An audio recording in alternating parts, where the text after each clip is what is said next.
Hey there, I'm Sarah McLaughlin. Thanks for joining me on the Chaos to Calm podcast, a podcast designed for women over 40 who think that changing hormones might be messing with their mood, metabolism, and energy, and want to change that in a healthy, sustainable, and permanent way. Each episode will explore topics related to health and wellness for women in their 40s, like what the heck is happening to your hormones, what to do about it with nutrition, lifestyle, and stress management, and inspiring conversations with guests sharing their insights and tips on how to live your best life in your 40s and beyond.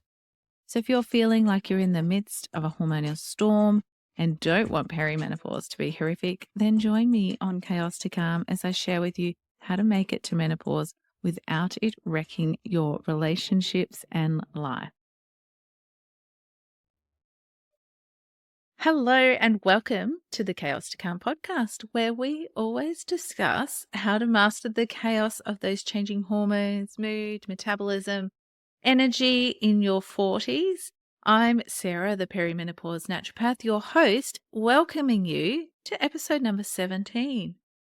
It always not surprises me, but I always feel a bit like, oh, I've done so many episodes so far.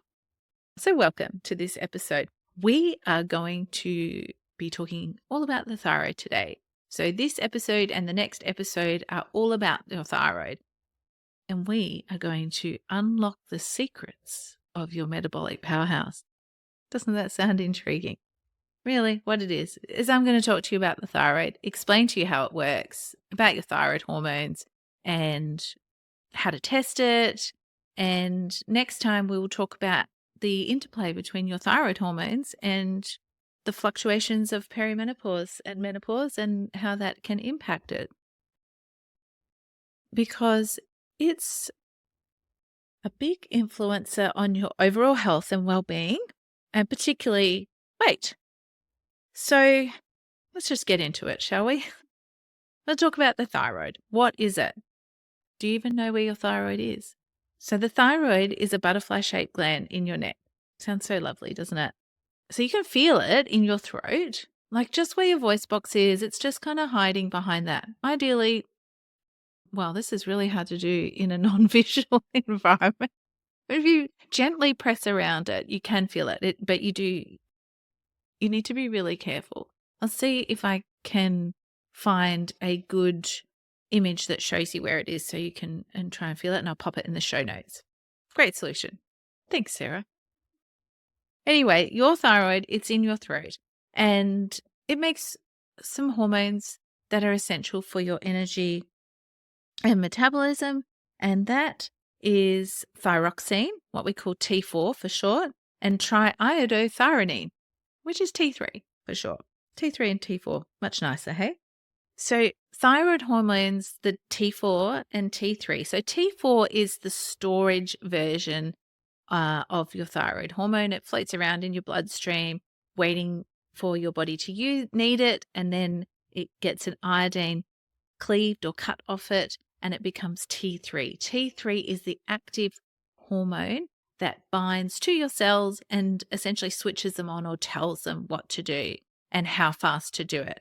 So your thyroid hormones, particularly T3, is involved in regulating your energy production. It regulates the mitochondria, your energy factories in your cells, and your metabolism throughout the body, including your brain.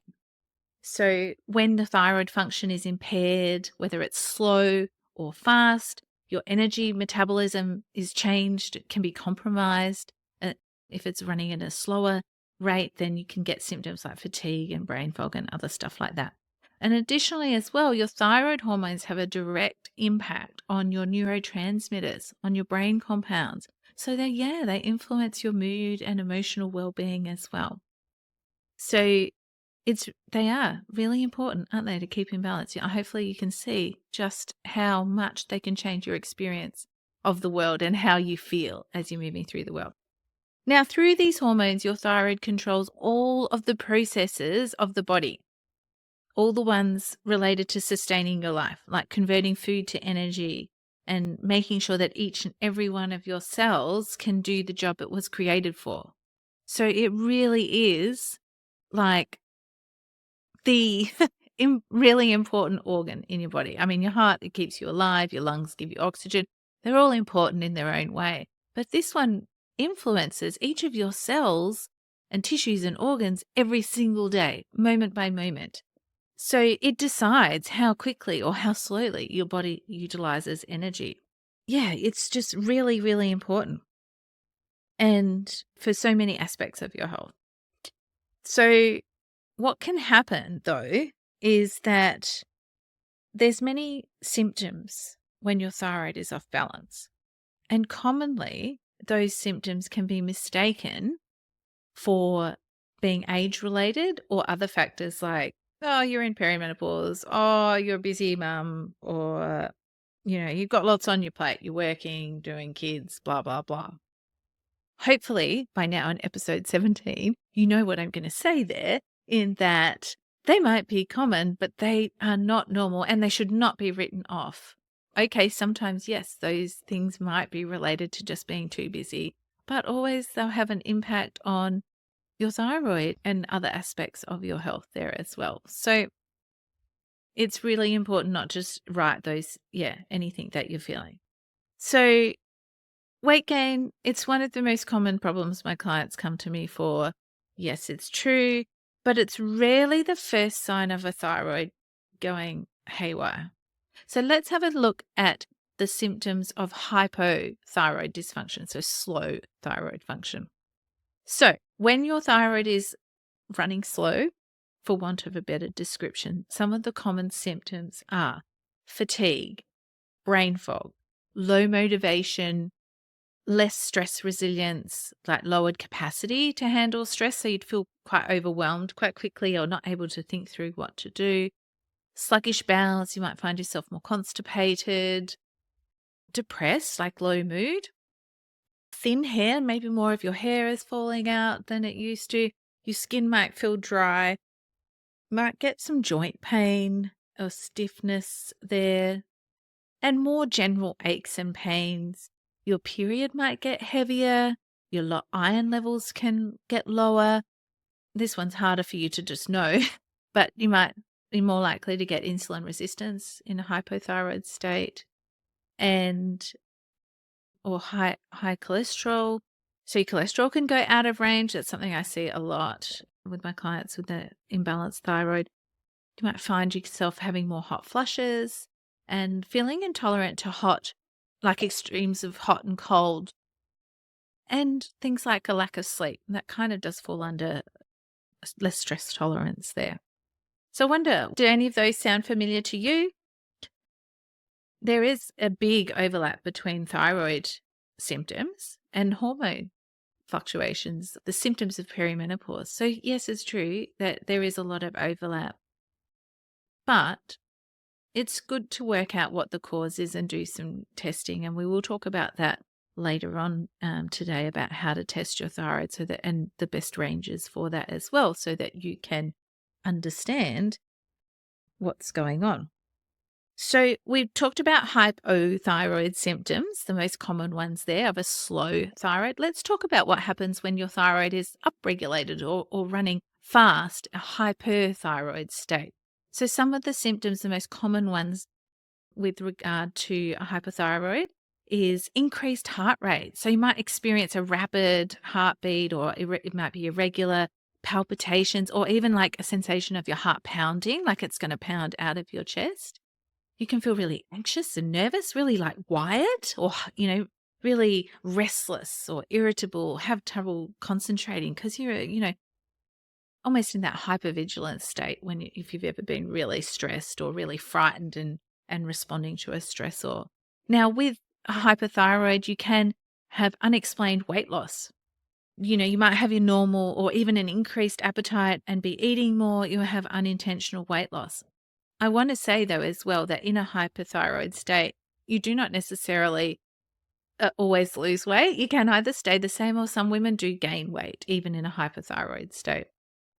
But if you do have unexplained weight loss, please do go and get that checked out and get your thyroid checked. So fatigue and weakness, you might have trouble sleeping because you're in a hyperactive state, but you'll feel tired there as well, and sort of weakness in your muscles there. You might have heat intolerance. You might have trouble tolerating heat because you are sort of upregulated already. And you might find yourself super sweaty as well. So you can see like hypo or hyperthyroid state, you might have a lot of crossover between perimenopause symptoms and when your thyroid is out of balance.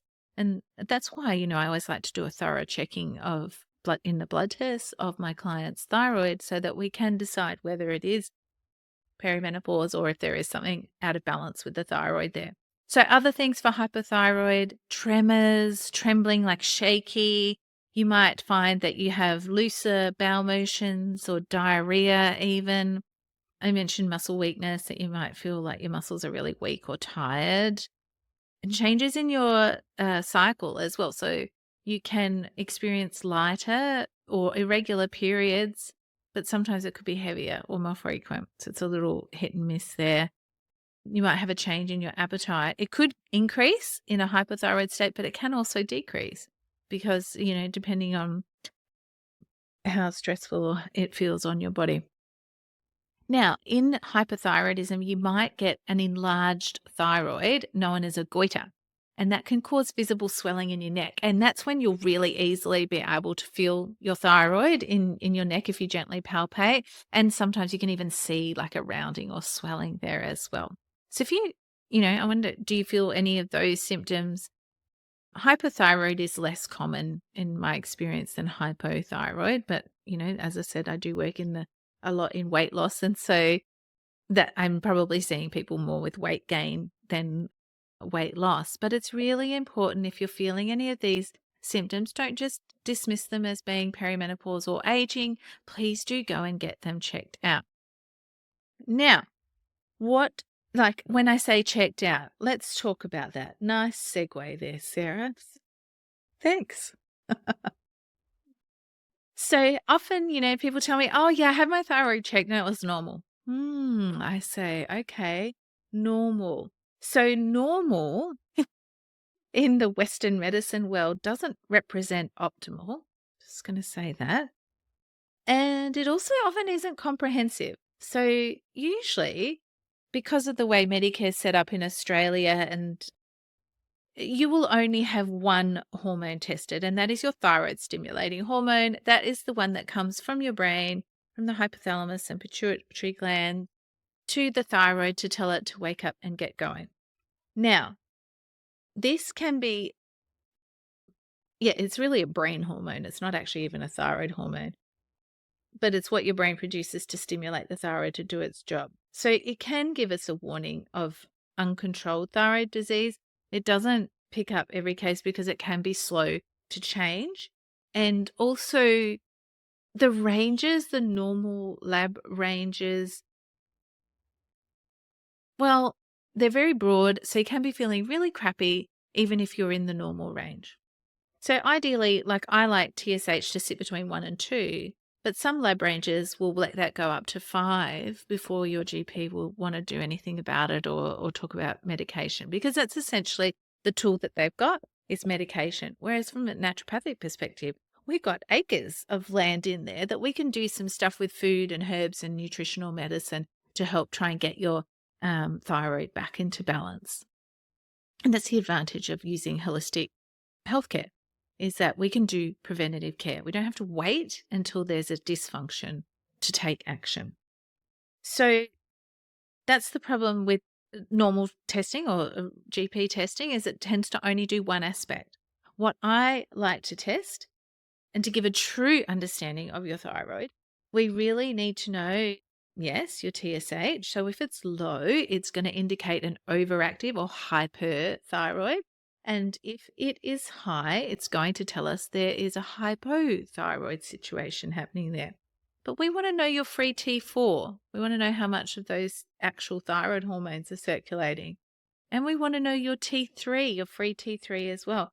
And this is really important because it tells us how much of the active hormone there is in your blood and how much of that is circulating around and doing its thing. Some other thyroid hormones or hormones that can tell us a bit more about what's going on in your body. Reverse T3. Now, this is how your body reduces the active hormone, T3, and slows the body down. It's a protective mechanism. It's really primal, I think, there as well. If you've got too much on, there's too much stress, too much busyness, then you're going to have higher levels of reverse T3. Now, reverse T3, it looks to your body like the T3, the active T3 hormone. It binds to your cells in the same way that active T3 hormone does, but it doesn't do anything. It doesn't tell your cells to do anything. So it's like interfering with those active hormones. It's like you're crawl into a cave and lie down their hormones. So it's higher during states of stress. It's good to know the reverse T3, but it's not essential. Most women in their 40s or 50s and perimenopause or menopause, it's the busiest phase of life. Like, I tend to assume that their reverse T3 is elevated, but it is good to know rather than assume. So if you can get reverse T3 measured, that is great. Now, the other thing I like to measure, especially if there's a family history of autoimmune thyroid conditions like Hashimoto's, or someone has a history of allergies or intolerances, or even just in perimenopause, is your thyroid antibodies. These tell us if there's the thyroid dysfunction or imbalance is an autoimmune condition. And you can have normal levels of T3 and T4 still early on in thyroid dysfunction. And the opposite is true as well. You might have changed T4 and T3, but your TSH hasn't quite changed there as well. So it is nuanced, and it's good to have a practitioner familiar with looking at thyroid hormones to look at your results and help you work out whether there is a problem there or not. But looking at thyroid antibodies, the earlier we spot them, the more we can do to prevent and protect your thyroid from further damage. And we really want to do that because antibodies against your thyroid means your immune system is going to attack the cells of your thyroid and you're going to lose function. You've got less cells able to make those thyroid hormones there. Now, Medicare doesn't cover all of these tests. That's the problem with normal or GP testing there. They will generally only do TSH, and they'll only do T4 or T3 if TSH is out of range. Now, if TSH is out of range, there's a problem and it's been going on for a while. So, yeah, I don't want to keep ranting here about it, but I do just want to remind you, yes, that within range or fine that you might get from the GP doesn't always mean optimal for you. So the current range of normal TSH in Australia is 0.5 to 4, but the research suggests that it should be more along in the lines of like between 1 and 2. That's where I like my clients to sit. So you can definitely have normal, air quotes are happening there, and still have a subclinical thyroid disease. And there can be things keeping your TSH out of balance, inflammation, chronic stress, some medications. They can impact your thyroid there. And you can be totally feeling the hypothyroid state, but still have normal bloods. But if we look at them from the optimal perspective, they're not in that optimal range. They're more that subclinical picture there. So it's not bad enough to be declared a thyroid dysfunction or disease, but it's starting to impact you and how you're feeling. So you could totally have symptoms of, brain fog, weight gain, feeling tired, even if you're sleeping 8-9 hours a night or whatever. And so you can even get a cellular hypothyroidism there, which is when your cells are not using enough thyroid hormone for what they need to do. It's almost like insulin resistance, but it's in with your thyroid hormones there instead. So that was what I wanted to talk to you about today, just to introduce your thyroid, our wonderful thyroid hormones, how they work, and a bit more about that hypo and hyperthyroid state that we can get into. And yeah, so we've looked at that, your beautiful butterfly-shaped thyroid gland that produces the hormones T4 and T3 that are really vital for your energy and metabolism. We've looked at how the thyroid controls your body's processes, how it impacts your energy balance and influences how much fuel you use. And we've looked at or unveiled the common symptoms of thyroid dysfunction, whether hyper or hypothyroid. And they're often mistaken for natural aging or perimenopause or something else. So thinking, from fatigue to brain fog to lowered motivation and stress management issues, there's lots of different symptoms that you can experience. It has you can see the broad range of influence that your thyroid has to your well-being. And so, we've looked at that link as well, the link between your thyroid and your emotional state and your brain neurotransmitters there. It really does influence from head down to your toes. So fatigue, brain fog, constipation, depression, joint pain, even influencing your cholesterol levels in the hypothyroid state, and then the hyperthyroid state, more that heart rate, think of that racy, sort of agitated, upregulated state there. Now, thyroid testing.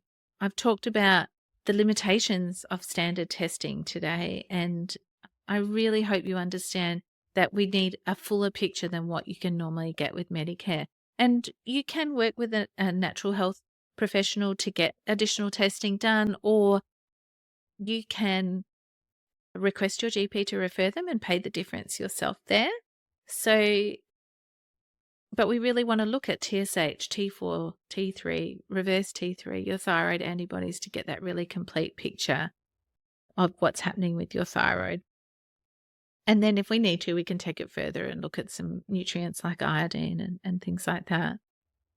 When we understand our thyroid's role and how it's influenced in perimenopause, which is what we'll talk about in the next episode, it really allows us to be proactive and supporting our body and nourishing it with what it needs to optimize its function, and recognizing those symptoms and also understanding that they're not, just don't write them off as perimenopause or aging, and addressing those imbalances, supporting the glands to work effectively. You really get to choose how you move through this phase of life and enjoy it with greater vitality. Absolutely. So before we finish, I want to let you know to check the show notes, because I've created another freebie for you, a comprehensive cheat sheet of the optimal ranges for the blood markers that are most commonly out of balance for my clients in perimenopause. So these are going to tell you what my optimal ranges are and where you want your results to sit. How cool is that? It's, I think, really valuable for you. So it'll help you understand and interpret your thyroid-related blood test results, but also some other common studies that are done in your blood test. So go find that and the show notes and other stuff at www.chaos2calmpodcast.com, and join us in the next episode, because we will be exploring how perimenopause hormone fluctuations can contribute to dysfunction in the thyroid. So you will understand your thyroid, how it works. We've just talked through that today, but then you're going to also see how your hormone fluctuations of perimenopause can impact your thyroid and why we need to be aware of that and how to look after it. So don't forget to find the show notes and much more at www.chaos2calmpodcast.com. Please, I would love it if you could rate and review this podcast on Apple. It helps other women like you to see my content and be helped by it, so that they also can enjoy, a smoother transition to menopause then. So that is all from me today. Thank you so much for sharing your time with me.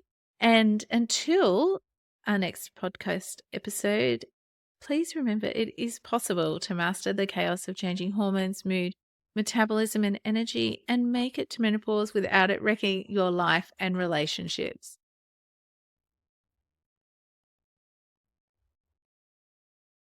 It's really common for women over 40 to experience the chaos of changing hormones, mood, metabolism, and energy. But I hope you know now that common doesn't have to equal normal for you or them. You can help others understand they aren't alone in feeling this way, and that perimenopause doesn't have to be horrific, by subscribing, leaving a review, and sharing this podcast with other women in their 40s and beyond. Thanks so much for listening and sharing your time with me today in this chaos to calm conversation.